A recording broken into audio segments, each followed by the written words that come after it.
Good evening, very good evening Myra media ప్రేక్షకులకు, వీక్షకులకు మరియు నా ఛానల్లో చూస్తున్నటువంటి వీక్షకులకు, ప్రేక్షకులకు వెరీ వెరీ గుడ్ ఈవినింగ్.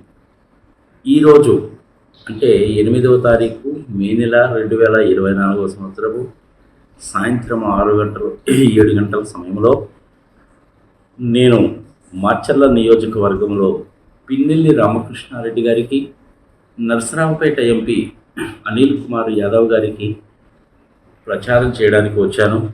వాళ్ళతో పాటే తిరుగుతున్నాను. పిన్నెల్లి రామకృష్ణారెడ్డి గారితో పాటే చాలా విలేజెస్కి తిరిగాము. ఇవాళ పొద్దున కూడాను ద్వారంపూడి అనేటువంటి ఒక ప్రాంతానికి కూడా వెళ్ళాను నేను వాళ్ళతో పాటే. ఆ ద్వారంపూడి విలేజెస్లో కొంతమంది మహిళలను ఇంటర్వ్యూ చేశాను. అందులో ఒక అమ్మాయి, నేను బీకామ్ చదువుకుంటున్నానండి, తర్వాత MBA finance or marketing or HR చేద్దాము, సీటు కనుక వస్తే అని కూడా చెప్పింది నాకు. ఆ ఊరిలో అందరికీ పథకాలు చక్కగా అందుతున్నాయట. నేను ఒకటో రెండో పథకాలు చెప్తే మిగిలిన పథకాలన్నీ వాళ్ళే చెప్పారు. చాలా ఆశ్చర్యం వేసింది. మహిళలలో చాలా చైతన్యం వచ్చింది. ఇదంతా కూడాను జగన్మోహన్ రెడ్డి గారు గత 5 సంవత్సరాల్లో విద్య మీద పెట్టినటువంటి కాన్సన్ట్రేషన్ మూలకంగా వచ్చిందని చెప్పాలి. వైద్యం అందుతుందట, ఫ్యామిలీ డాక్టర్ వస్తున్నాడట. ఇంతకుముందు ఊరికి మంచినీళ్ళు వచ్చాయి కాదట, ఇప్పుడు మంచినీళ్ళు కూడా వస్తున్నాయట వాళ్ళకి. ఇంతకుముందు వాళ్ళకి ఊరికి రోడ్డు అనేటువంటిది అంత చక్కగా లేదట. ఇప్పుడు రోడ్డు కూడా కొంతవరకు బాగుపడిందండి.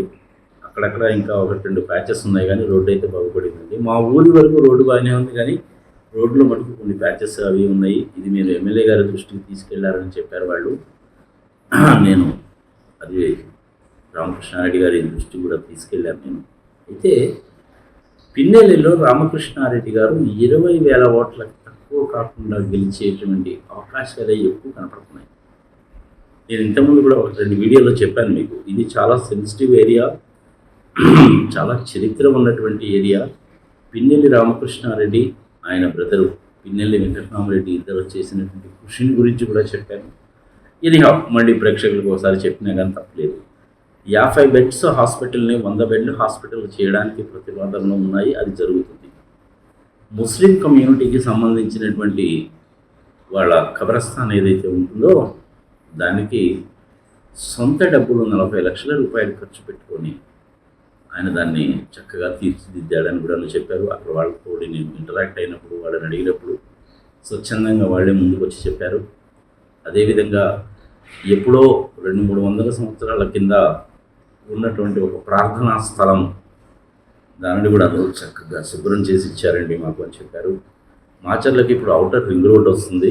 అంటే మాచర్ల నుంచి నాగార్జున సాగర్ వెళ్ళడానికి టౌన్లో నుంచి కాకుండా బయట నుంచి వెళ్ళడానికి ఔటర్ రింగ్ రోడ్ వస్తుంది.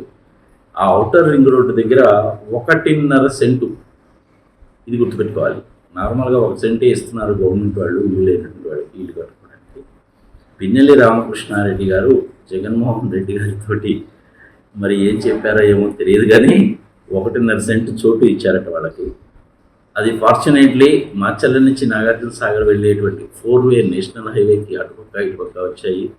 ఈ ఔటర్ రింగ్ రోడ్కి పక్క కూడా వచ్చాయి. దానికి మంచి వాల్యూ వస్తుంది. ఇప్పుడు వాళ్ళందరూ కూడా చాలా సంతోషించారు. అట్లా ఇళ్ల పట్టాలు పొందినటువంటి వాళ్ళలో ముస్లిం కమ్యూనిటీకి సంబంధించిన వాళ్ళు ఎక్కువ ఉన్నారు.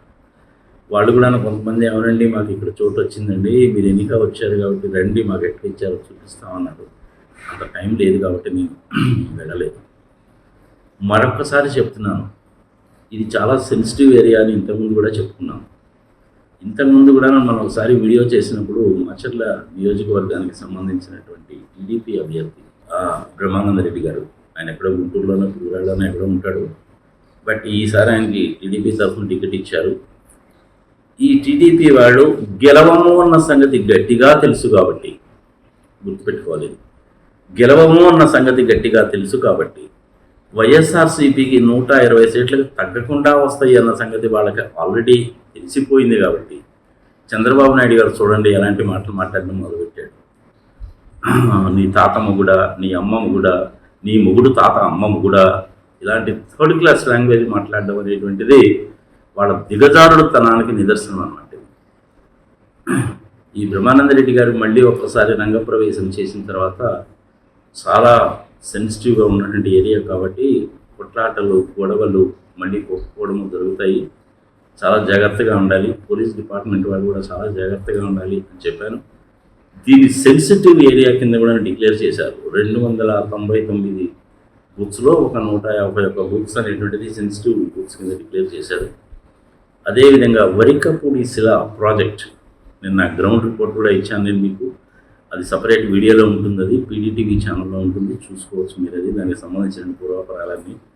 ఆ వరికపూడి శిలా ప్రాజెక్టు అల్టిమేట్గా రూపుదిద్దుకొని బడ్జెట్లో కేటాయింపు జరిగి అది ఒక ప్రారంభమయ్యి పూర్తి కావడానికి ఇన్ని సంవత్సరాల తర్వాత నోచుకుందన్నమాట. 1950లో మొదలుపెట్టింది అది. కొసలా కమిటీ వాళ్ళ రిపోర్ట్లో కూడా దానికి స్పెసిఫికేషన్ ఇచ్చారు.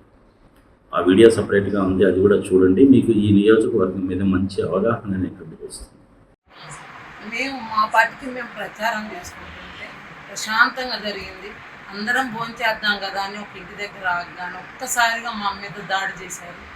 ఆడవాళ్ళని కూడా చూడకుండా అయితే ఉన్న బ్రహ్మారెడ్డి ముఠాకి ఏమన్నా న్యాయంగా ఉందా? పరిగెత్తుతూ మేము పడిపోతే నా చెయ్యి ఫ్రాక్చర్ అయిందో ఏమైందో తెలియదు, విపరీతమైన నొప్పి లేస్తుంది. ఒక్కసారి ఆడవాళ్ళ మీద దాడి చేయటం ఒక నాయకుడికి అతని కార్యకర్తలకి ఇదేమన్నా మంచి లక్షణమా? ఇదేనా నువ్వు తీసుకొచ్చే మంచి మార్పు అంటే? నువ్వు కోరుకుంటుంది ఇలాంటి రాజకీయాన్ని? మేము ప్రశాంతమైన రాజకీయాన్ని మేము ప్రజలకు అందిస్తే నువ్వు ఇట్లాంటి దుర్మార్గపు రాజకీయాన్ని ఆడవాళ్ళ మీద నీ ప్రతాపం చూపించాలంటే మంచి చేసి చూపించు, అంతేగాని ఆడవాళ్ళ మీదకి జనాన్ని పంపించి ఆడవాళ్ళను కొట్టేయడం, ఆడవాళ్ళని బెదిరిపోయేలాగా చేయడం ఇది మనిషి లక్షణం కాదు, మగతనం కాదు. నీకు దమ్ము ధైర్యం ఉంటే చేత అయితే ప్రజల్ని కాళ్ళవేళ్ళ బతిలాడుకొని మంచితనాన్ని చూపించుకోవాలి. కానీ ఇలా ఆడవాళ్ళ మీద పంపి రోజు ప్రశాంతంగా ప్రచారం చేస్తుంటే ఈ సిరిగిరిపాడు వచ్చిన తర్వాత ఈ రాజకీయ కక్షలు ఏంటి అంటే కడుపులో మీరు ఎంత కుట్ర పెట్టుకుంటే ఒక్కసారి మేమందరం ఒక చోట ఉన్నప్పుడు దాడి చేశారు. ప్రశాంతంగా జరిగిన దాన్ని ఈ 25 రోజుల నుంచి ప్రతి ఊర్లో గొప్పగా ఆదరణ పొందాము. ఈ ఊర్లో అంతకంటే ఎక్కువ ఆదరణ మాకు వస్తుందని చెప్పి కడుపులో కక్ష పెట్టుకొని ముఠాగా వచ్చి ఒక్కసారిగా మా మీద దాడి చేశారు. చూడండి ఎంతమంది దెబ్బలు తగిలి, ఇంకా చాలా మంది కింద పడ్డారు. ఏమన్నా న్యాయంగా ఉందా? దయచేసి అందరూ కూడా చూడండి. ఇది రేపు బ్రహ్మారెడ్డి కానీ చంద్రబాబు నాయుడు కానీ వస్తే జరిగేది ఇదే.